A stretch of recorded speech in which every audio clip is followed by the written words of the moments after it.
Welcome all. So today in this lecture we will see important characteristics is called hysteresis.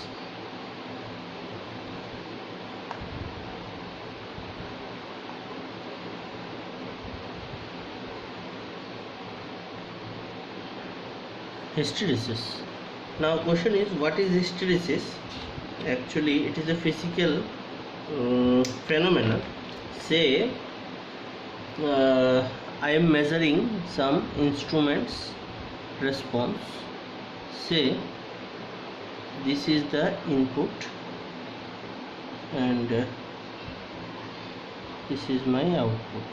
Say I am changing the input and the output is changing like this.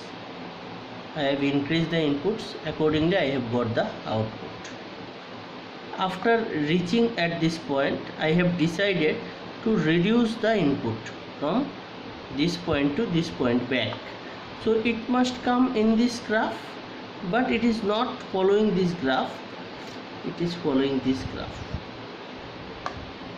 It is, while increasing the input, it is moving in this way, and while I am reducing the physical parameter, it is going back in this way. Say for example, what I mean to say by increasing or decreasing means, say a bath, a water bath, okay, or say you take a pipeline,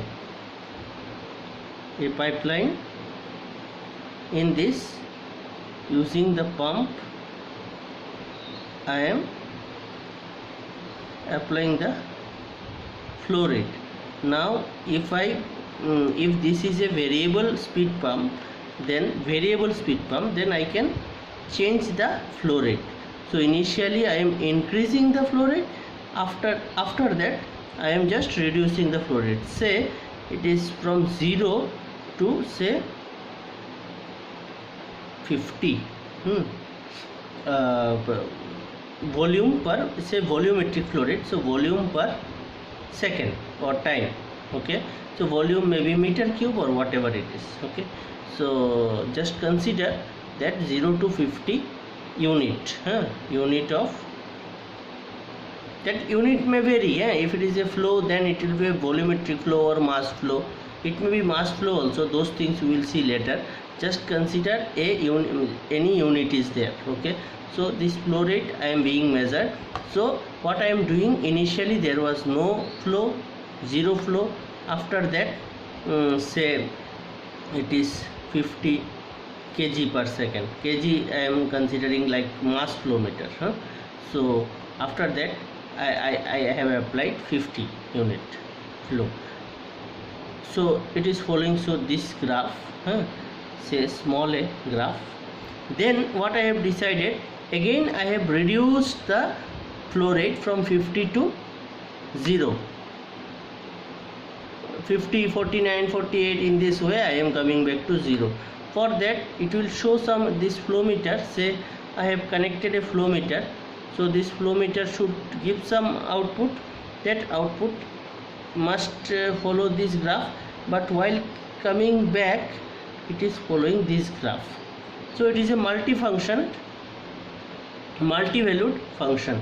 Like say at this instant, while increasing it is giving this output, this voltage, and while reducing the flow rate it is giving this voltage. So at same instant it is giving two outputs, okay. While increasing one output, while reducing this output. So let me complete the this graph. Say this is my input and this is my output. While increasing it has moved like this, while decreasing it has moved like this, and again increasing it is moving like this, okay. Suppose sometimes it may happen like, again when I am reducing it must follow this graph, maybe it will follow, this graph, and again it will follow this graph. It is called a hysteresis problem. Okay, while increasing it is following this graph, while reducing it will follow this graph. You may ask me why negative. It may be LVDT also, is not it? A positive displacement, negative displacement. If this type of measurement is there, then it will follow this graph, and again it will increase in this way, again reduce in this way, again increase in this way, again reducing in this way, again increasing this way. So it will go on and go forward. So now why I have called it as a multi-valued function? Say this instant, a particular instant I will take, a particular instant. If I ask you, if the system or your transducer is showing this type of response, say this instant I have decided what is the output.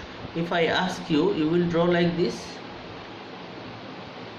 Okay, so at this instant, in the first instant it will give this, second instant it will give this, third instant it will give this output, fourth instant it will give this output, fifth instant it will give this output, sixth instant it will give this output, seventh instant it will give this output.